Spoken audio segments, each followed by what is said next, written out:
말씀 속에서 예수님께서 바다를 잔잔케 하시는 이 기적의 사건을 보게 됩니다.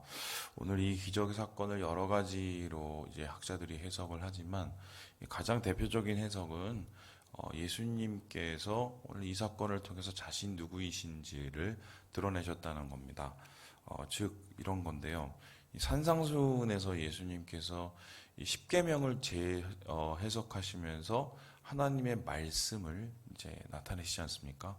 이것은 이제 마치 모세가 시내산에서 언약을 다시 맺고 십계명을 맺는 것과 비교를 한다면 그 후에 예수님께서 어제 우리가 보았던 것처럼 이 만나 그 제자들과 무리들에게 오병이어의 기적을 보이셨습니다. 오병이어를 가지고 뭐 떡 5개와 물고기 2마리를 가지고 5,000명, 장전만 5,000명, 무리로 따지면 거의 2만 명 정도를 먹이시죠. 이 사건을 이제 학자들은 구약 시대의 모세가 이 하나님의 은혜에 따라서 광야에서 만나를 함께 먹은 그 사건과 비교를 합니다. 더불어서 오늘 우리가 보는 이 바다 위를 걸으신 예수님의 사건은 홍해의 사건이죠. 그러니까 모세가 하나님의 명령을 따라서 이 광야를 향했을 때 그들의 앞에 있었던 그 홍해를 가르는 역사, 그리고 그 바다를 마른 땅과 같이 지나는 그 역사를 바로 오늘 예수님께서 이 바다를 잔잔케 하시는 이 사건과 연결을 지어서 생각합니다. 그렇다면은 이것이 어떤 뜻이냐면은 예수님은 곧 제2의 이제 모세죠. 그러니까 제2의 모세라는 것은 모세를 통해서 이스라엘 백성이 실질적으로 세워지고 또한 이스라엘 백성이 실질적으로 하나님과 언약 백성으로 거듭났다면 예수님을 통해서 이 세상에 있는 예수를 믿는 영혼들이 실질적인 이스라엘, 그리고 하나님의 언약 백성, 그리고 구원받은 백성으로 거듭난다는 이야기하고 똑같습니다. 그래서 신학적인 의미에서 오늘 우리가 함께 보는 이 무리를 걷는 장면은 굉장히 그렇게 깊이 여겨지게 됩니다. 그런데 오늘은 좀 그런 얘기를 더 다뤄봤자 큰 의미가 없고요. 오늘 이 제자들의 이야기를 조금 더 우리가 주의 깊게 관찰을 하려고 합니다.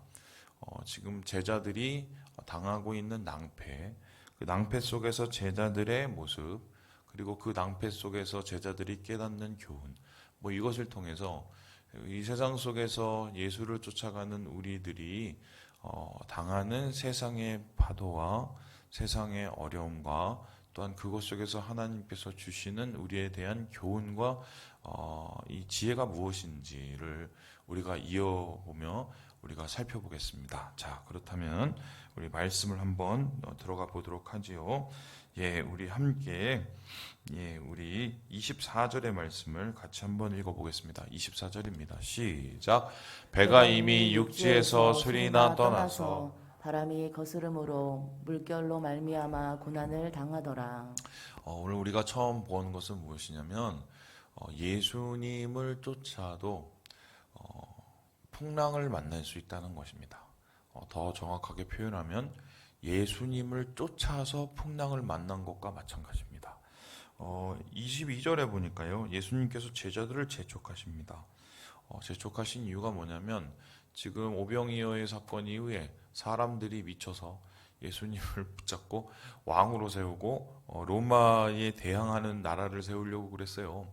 근데 그것은 예수님이 세우려는 나라도 아니고 세우려는 구원도 아니었습니다. 그래서 제자들을 급히 보내고 예수님께서는 급히 산으로 도망가셨어요. 그 산에서 뭘 했느냐? 하나님 앞에 기도를 하고 그리고 그의 마음속에서의 갈 길과 또 하나님의 뜻을 다시 한번 되새겨보게 되셨겠죠. 어쨌든 예수님께서 시켜서 제자들은 배를 타고 갈릴리로 나아간 겁니다. 그런데 예수님께서 말씀하신 대로 했는데도 불구하고 어떻습니까? 풍랑이 왔어요. 우리가 생각을 할 때 예수 믿으면은 행복해지고 예수 믿으면 잘 되고 예수 믿으면 꽃길이 열리고 뭐 그런 생각을 우리가 맨 처음에 많이 갖게 되죠. 그래서 예수를 믿으면 내가 지금 하고 있는 이 일들이 너무 잘 돼서 돈도 잘 벌리고 또한 예수 믿으면 내 자식도 잘 되고, 예수 믿으면 우리 가족도 뭐 화목하고 화평하고, 뭐 큰 의미에서 틀린 것은 아닙니다. 예수를 통해서 우리가 복을 누리죠. 그 복은 당장에 눈앞에 있는 복이 아니라 그 눈앞에 있는 것이 완성되는 것입니다. 그래서 뭐 당장 우리 집에 갈등이 해결이 되려면 어떻게 했어요? 돈이 있으면 되죠. 돈이 있으면은 갈등 다 해결될 것 같습니다. 그리고 실제적으로 돈 생기면은 어느 정도 해결이 돼요. 그런데 여러분, 돈이 생겨보신 분은 알 텐데 그래 봤자 얼마 안 돼서 더 심해집니다. 결과적으로 인간의 행복과 인간의 이 마음속에 있는 이 즐거움은 돈으로 눈앞에 있는 것이 해결돼서 되는 게 아니에요. 마음이 엉망진창인데 환경만 좋고 또한 우리 손에 돈을 쥔다고 해서 해결이 되겠습니까? 그래서 진짜 우리의 인생에 행복이 열리고 우리의 인생에 즐거움이 열리려면 우리 마음이 고쳐져야 돼요. 평화라는 거는 마음이 고쳐져서 생기는 문제거든요. 예수님이 뭘 하러 오셨습니까? 마음을 고치기 위해서 오셨습니다. 마음을 고치는 게 뭔가요? 우리의 마음을 괴롭히는 죄를 끊어내고 그 죄로 인한 악을 예수님께서 봉합하시고 그 죄악으로 인하여서 우리 마음속에서 당한 여러 가지의 아픔과 상처를 치유하시는 게 예수님의 일입니다. 그게 바로 구원입니다. 그러니까 구원이라는 것은 소극적인 심리적인 의미로 따져본다면 우리의 마음이 치유가 되는 거예요. 영혼이 치유되면서 마음이 치유가 되고요. 그리고 그 마음의 치유는 결론적으로 다시 다가올 예수님의 나라에 천국, 이 땅 가운데 올 하나님의 나라에서 완전한 완성이 이루어지게 되는 거죠. 그래서 우리가 착각하는 것 중에 하나가 예수 믿으면 다 잘 된다. 예수 믿으면 다 복 받는다. 내가 예수 믿었는데 왜 목사님 왜 더 꼬여요? 오늘 보니까 예수님 믿고 예수님 말대로 해도 더 꼬였어요. 바다로 갔어요. 거기에 가서 풍랑을 당했어요. 심지어 이 사람들 중에서는 반 이상이 어부인데 그 어부인 이 바다 전문가가 갈릴리 전문가가 이렇게 곤란을 당할 정도의 어마어마한 이 풍랑을 당하지요. 인생에서 예수 믿어도 풍랑을 당해요. 그거를 뭐 좋은 말로 얘기하면 연단이라고 하고요. 뭐 뭔가 우리가 성장한다는 개념이죠. 나쁜 말로 하면은 시험이고요. 그리고 더 나쁜 말로 하면 재수 없는 거죠. 어쨌든 그런 어려움들을 당해요. 그런 어려움을 그러면 당할 때 심지어 그게 예수 믿는 것 때문에 당하는 거라면 왜 예수님께서는 주님께서는 그런 것을 허락하셨을까 했었을 때 오늘 그 이유를 주님께서 말씀을 하십니다. 우리 함께 31절의 말씀을 같이 한번 읽어보도록 하겠습니다. 31절입니다. 시작.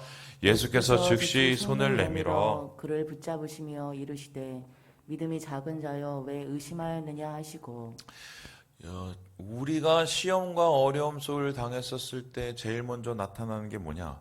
바닥입니다. 시험을 하나님께서 허락하시는 이유 중에 하나가 뭐냐? 바닥을 드러내시기 위해서예요.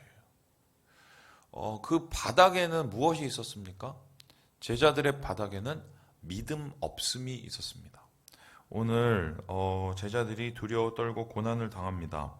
같은 이야기에 비슷한 이야기가 마가복음 6장에도 나타나고 요한복음 6장에도 나타나는데요. 심지어 이 사람들은 예수님 앞에 승질을 낼 정도였습니다. 죽게 됐는데 뭐 하냐고 승질을 낼 정도였어요. 그래서 제자들은 한마디로 그 어려움 속에서 어떻게 해요? 예수님이 어떤 분인지도 잃어버리고 또 예수님이 함께 있는 것도 잃어버리고 그리고 예수님이 지금 여전히 우리를 지키고 있다는 생각을 1도 하지 못합니다. 왜요?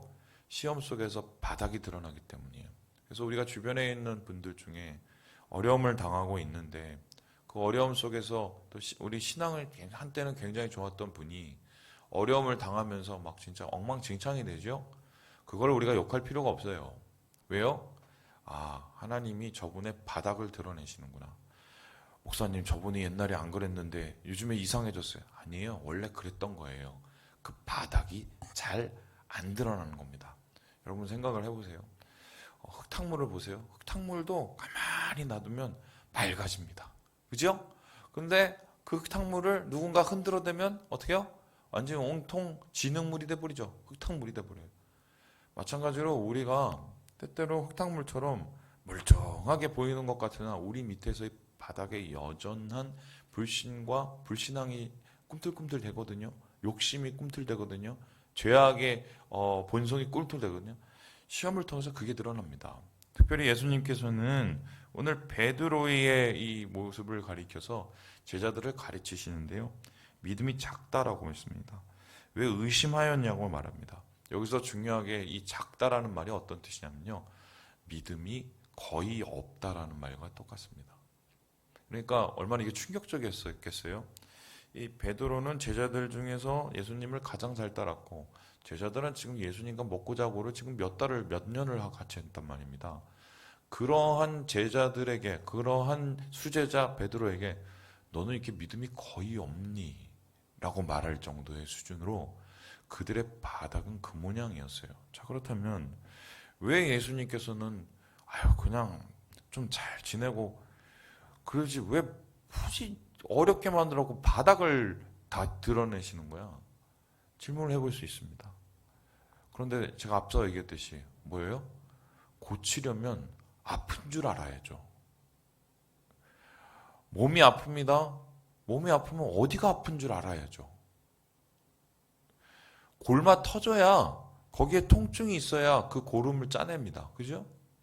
마찬가지로 우리의 바닥을 봐야 우리의 영혼을 보고 우리의 영혼을 봐야 우리의 상함을 보고 우리의 그 죄를 봐야 주님 앞에 나와서 고침을 받습니다. 그러니까 주님이 시험을 통해서 우리의 바닥을 보게 하신 이유는 결론적으로 죽이려는 게 아니라 뭐예요? 우리를 고치시려는 거예요. 그래서 오늘 제자들과 함께 하시며 그들을 고치시는 하나님의 모습, 예수님의 모습을 보게 됩니다. 여러분 아시다시피 지금 이 어려움 후에 어떤 일이 일어납니까? 제자들이 예수님과 함께 바다 저편 가서 그 레기온이라는 군대 귀신을 다 쫓아내고 그 군대 귀신이 돼지한테 들어가고 몰살당하는 막 그 엄청난 일이 일어나죠. 제자들의 믿음이 점점 자라나고 있는 거죠. 이 시험과 연단을 통해서요. 그래서 목사님 저는 그런 시험 싫어요. 저는 어려움 어지만 그런 말을 하지 말아요. 그건 바보 같은 말이에요. 이런 거예요. 애예요. 자라나요. 이제 걸을 때가 됐거든요. 엄마 나 안 걸어. 이게 주위에 보니까 걸어 다니는 애들 너무 힘들어 보여. 나 안 걸을래. 기저귀 뗄 때가 됐거든요. 아빠 난 기저귀 안 뗄래. 나 평생 할래. 뭐 괜찮은 이 얘기하고 똑같은 거예요.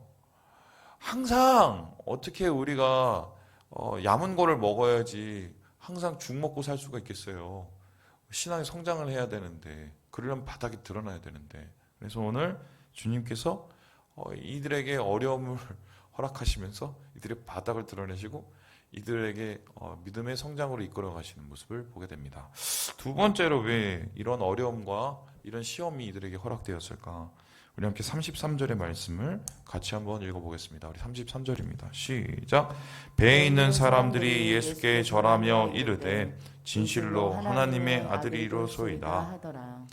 결론적으로 이 사람들이 이 시험과 어려움 끝에 알게 된 게 뭡니까? 주님이 어떤 분인가를 알게 되죠. 믿음이라는 것은 무엇입니까? 주님을 알아가는 거예요. 믿음이 작다는 건 하나님을 요만큼 아는 거예요. 믿음이 크다는 건 하나님을 이만큼 아는 거예요. 믿음이 세다는 것은 그 크기가 점점 더 커지는 거예요. 하나님을 아는 크기. 왜요? 하나님을 아는 만큼 하나님을 사랑하고 신뢰하기 때문입니다. 지금 제자들은 이 어려움 끝에 예수님께서 파도를 잔잔하게 하시는 분이라는 걸 알게 됩니다. 이 소리는 그냥 우리식으로 말하면 와 보통 분이 아니시네요. 야 예수님이 이것도 하실 줄 아네? 이런 소리거든요. 그럼 이것을 바로 바꿔서 얘기하면 오늘 이 시험을 당하기 전까지는 제자들에게는 예수님은 바다 앞에서 파도 앞에서 맥도 못 주시는 분이었어요. 예수님은 이 풍랑 속에서도 똑같이 우리랑 고통을 당하시는 분이었어요. 그들의 생각과 눈이 튀어지죠. 바로 이 시험과 연단 끝에 결론적으로 그들은 그들의 바닥을 보고 예수님의 위대하심을 보고 예수님에 대한 믿음의 시각이 조금씩 열리게 되는 거죠. 우리가 시험 속에서 결론이 뭡니까? 저는 그 찬양 좋아합니다. 나의 작음을 알고 그분의 크심을 알며 소망, 그 좁은 길로 가기 원하네. 우리가 시험 속에서 내가 얼마나 이 작은지를 깨닫고 하나님이 얼마나 크신지를 깨닫는 이 믿음의 길, 소망의 길로 가는 거죠.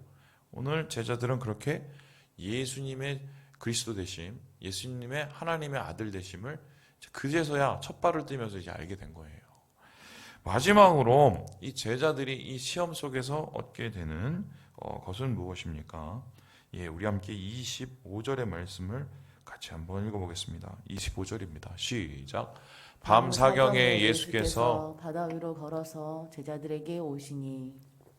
첫 번째 바닥을 봤다. 그죠? 두 번째 예수님이 누군지 안다. 세 번째 뭔지 아세요? 이게 제일 중요한데요. 예수님이 나를 안 버리신다는 걸 압니다. 이게 시험을 통해서 주님께서 우리에게 주고자 하는 가장 큰 선물이에요. 아무리 힘들고 아무리 어렵고 아무리 괴로워도 예수님은 우리를 안 버립니다. 이 시험과 공고한 상황 속에서 빠져있는 제자들을 물을 거슬러서라도 찾아오세요. 지금 여러분 예수님이 어디서 기도하고 계셨을까요? 산에서 기도했겠죠. 산에서 이미 제자들이 공고한 상황에 있는지를 다 보고 계셨을 거예요. 그리고 급히 내려오셨겠죠. 제자들을 고치시기 위해서. 산에서 놀아주셨겠어요? 제자들을 위해서 기도하시고 주의 뜻을 위해서 기도하시고. 결론적으로 시험 끝에 우리가 얻는 것은 우리 주님은 우리를 버리지 않으신다. 우리 주님은 우리를 찾아오신다. 그리고 우리 주님은 우리를 안심시키시고 구원하신다는 것을 깨닫게 돼요. 오늘 저는 이 여러 가지 모습 속에 항상 이 모습 보면서 제가 이 생각하고 상상하는 장면이 있습니다. 우리 함께 32절 말씀을 같이 한번 읽어보겠습니다. 32절입니다. 시작. 배에 함께 오름에 바람이 그치는지라. 베드로는 항상 믿음이 특심해서 그러니까 뭐 예수님 앞에 제가 걸을래요. 예, 바다를 막 걷고 막 용맹스럽죠. 믿음이 특심한 것도 있지만 무식한 거예요. 무식한데 중요한 거는 그렇게 무식한 베드로를 받아주시지 않습니까? 그리고 그가 걸었을 때 파도가 다가오니까 자빠지죠. 물에 빠졌어요. 살려주세요. 한심하죠. 근데 예수님께서 그를 어떻게 해요? 건지십니다. 그리고는 어떻게 해요? 함께 배에 오르세요. 배에 함께 오르매. 너무 이상하지 않습니까? 지금 베드로는 물에 빠졌는데 어떻게 함께 오르겠어요? 둘 중에 하나예요. 베드로를 부여잡고 예수님이 그 베드로를 끌어가면서 배에 오르셨거나 아니면은 베드로의 손을 붙잡고 질질 끌어가면서 예수님이 배에 오르셨거나. 손을 안 놔요, 예수님이. 이렇게 참 멍청한 행동을 하는 그 모습조차도 주님께서는 불쌍히 여기시고 손을 안 놔요. 단 여기 중요한 게 있어요. 빠져도 주님을 불렀고 죄져도 주님께 나아가서 엎드렸고 그러한 사람들을 하나님은 안 버려요. 안 버립니다. 우리도 마찬가지예요. 시험은 어렵고 유혹은 괴롭고 연단은 힘듭니다. 근데 그 가운데서 우리의 밑바닥이 얼만큼 드러났든지 주님을 향한 외침과 주님을 향한 시선과 주님을 향한 마음을 우리가 포기하지 않으면 주님은 우리 손 안 놓습니다. 제자들이 시험을 당하면서 가장 느꼈던 최고의 선물이 예수님은 우리를 안 버려. 예수님은 우리 손을 붙잡아줘. 아마 이후에 제자들이 선교 활동하면서 예수님 승천에 돌아다녔을 때 힘들 때마다 이 사건을 기억했을 거예요. 주님 우리를 안 버리셨지. 베드로는 더 그랬을 거예요. 여러분 말씀을 마칩니다. 지금 우리에게는 우리나라가 통째로 지금 이 시험 가운데 있고 풍랑 가운데 있습니다. 주님은 우리를 안 버리십니다. 할렐루야.